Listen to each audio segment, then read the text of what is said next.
Hi!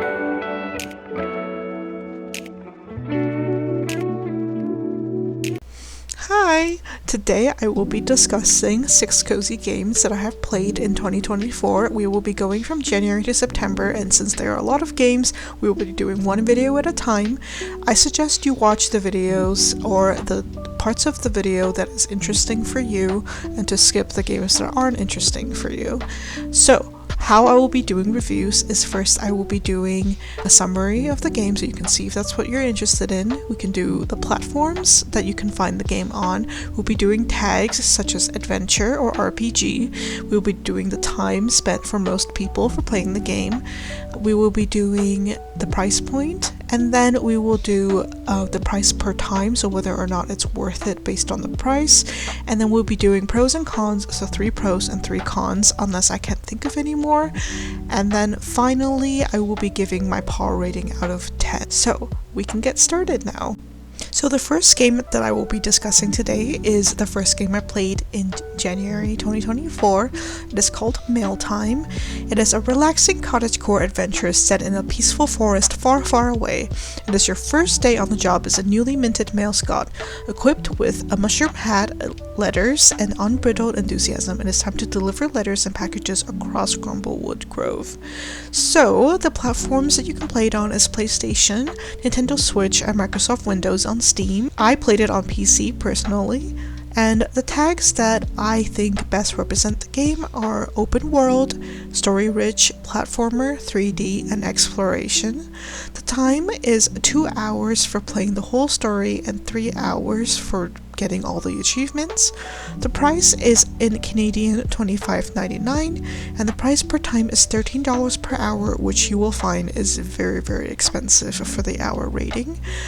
So, pros for the game personally is it was super cute, super whimsical, and cottagecore with calming colors, and I think it will be very good to play in the fall.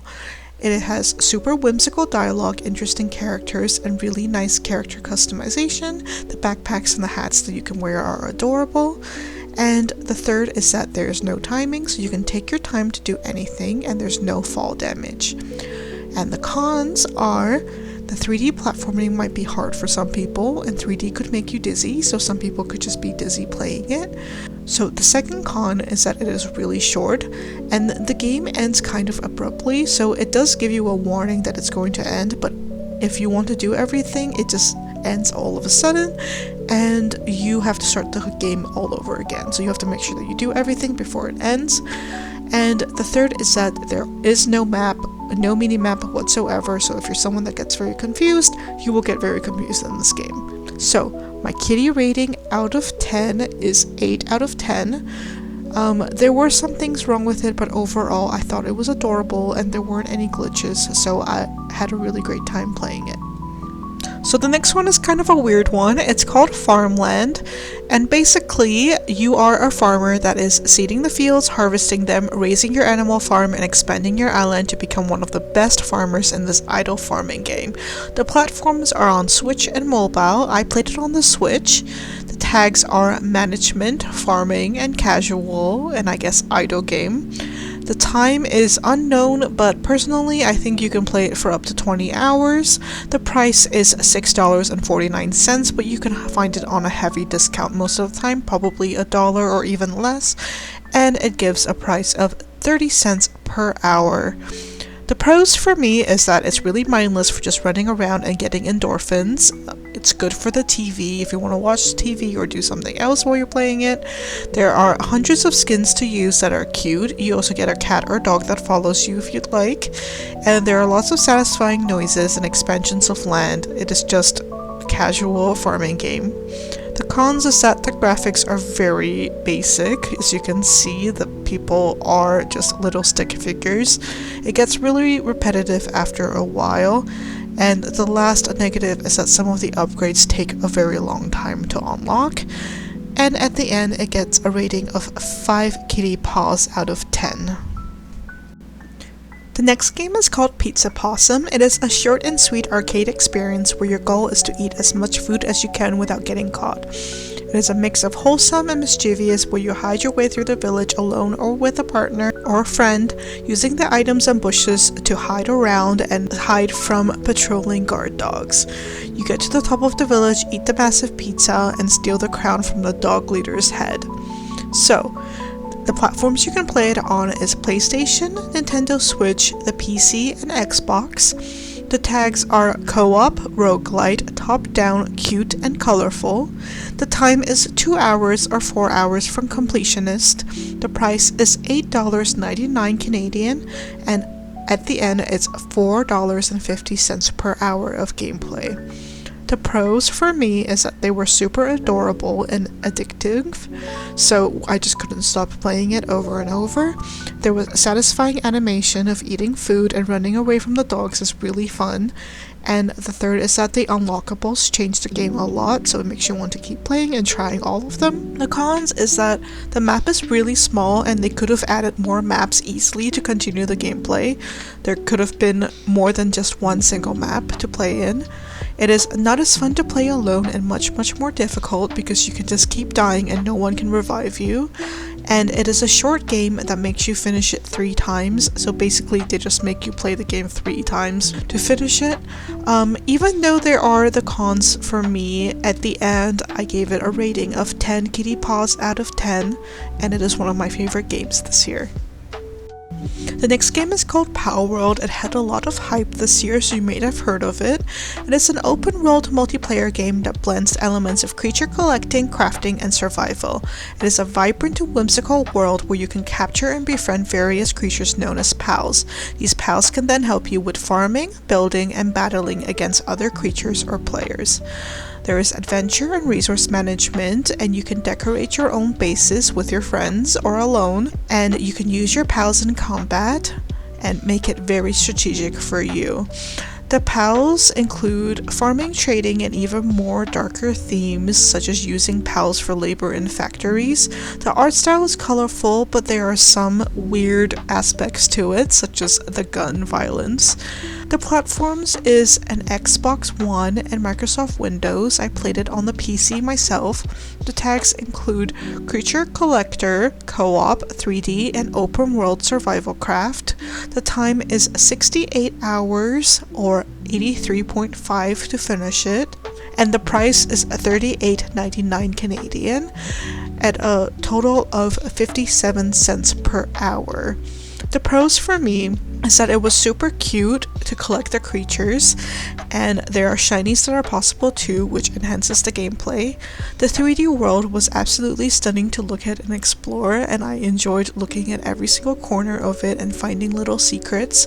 The third is that it was a super fun multiplayer game, which I played with my husband, and the survival craft part makes you take care of your home, and it makes it fun for you to have a little base to hang out in. The cons is that there are not a lot of bosses. The game is currently in early access and not completely finished, and we don't know when it's ever going to be finished. The second thing is that there are a lot of bugs in the game, and there is clipping happening where things overlap with each other, things just keep going wrong in the game, and that's something that they should be fixing when you go out of early access.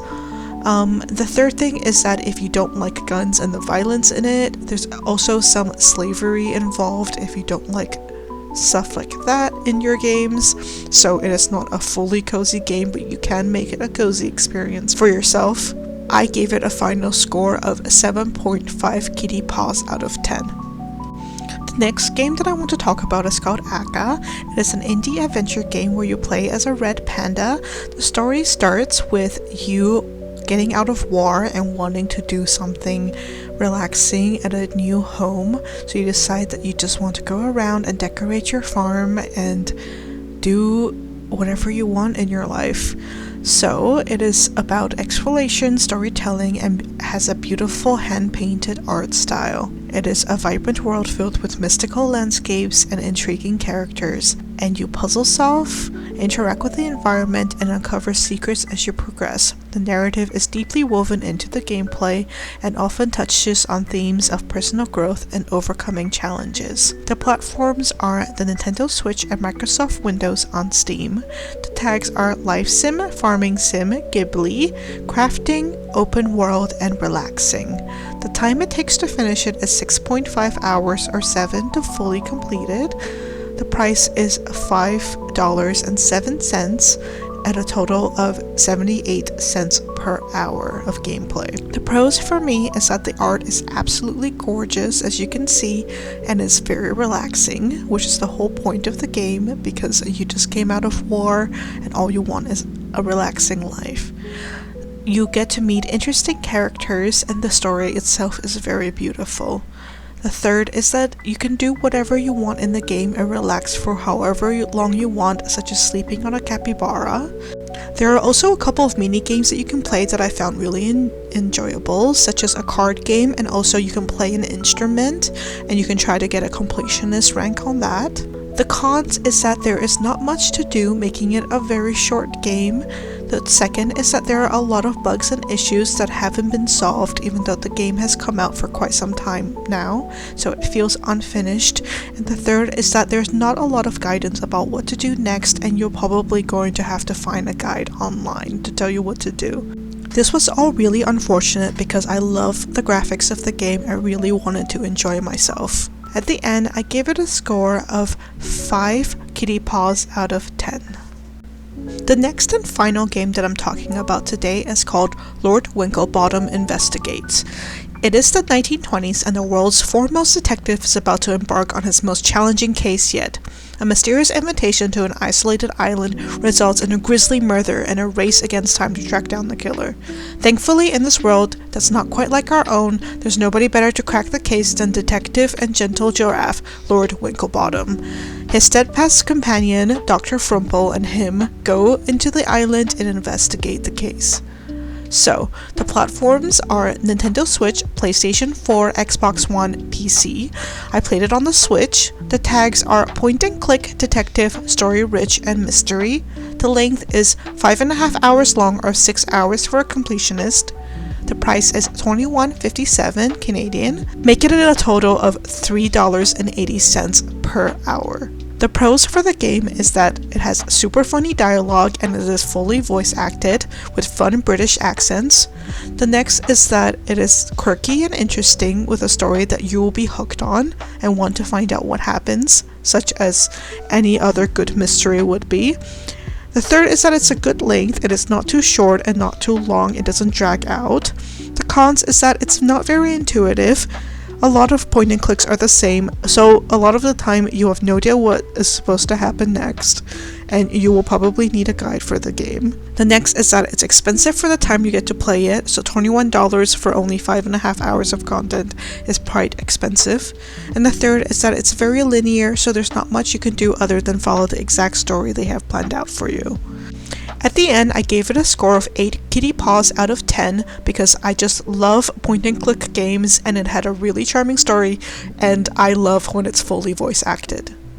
So those are the 6 games I wanted to talk about today. I hope you enjoyed yourself. I just wanted to say that I finished all of these games and 100%ed except for Farmland, which I felt like could probably never end, and I might play it in the future if I just want to play something simple.